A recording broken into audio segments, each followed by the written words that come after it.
It's really important to talk about survivorship in the NCRI conference, because we now know that 2 million people are living with cancer and that they have needs that we weren't aware of.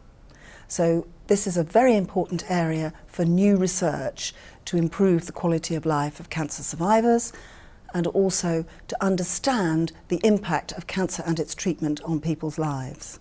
And while many of them go on and put cancer behind them, we know that as a population they are less well, that is, that they have worse health and well-being than the normal population who didn't have cancer.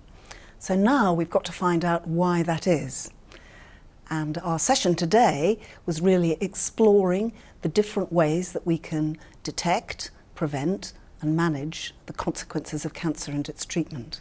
Analysis of the primary care database has shown that people with breast cancer have a higher incidence of chronic heart disease, that people with prostate cancer have a higher incidence of osteoporosis and dementia, that people with colorectal cancer have a higher incidence of diabetes.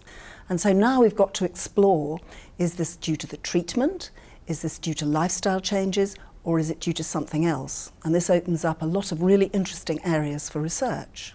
There is a very strong interaction between smoking and radiotherapy in the induction of cancers, and that there is a high incidence of second malignancy after patients with Hodgkin's disease. And in all of these patients, this opens up the possibility of prevention studies of improving lifestyle, because we know that many patients do not know that there is a risk of long-term side effects and are not aware that a healthy lifestyle is particularly important for cancer survivors. We need to make sure that the NCIN is prioritising making the link between non-cancer events and cancer treatment so that we can establish a baseline of how large the problem is.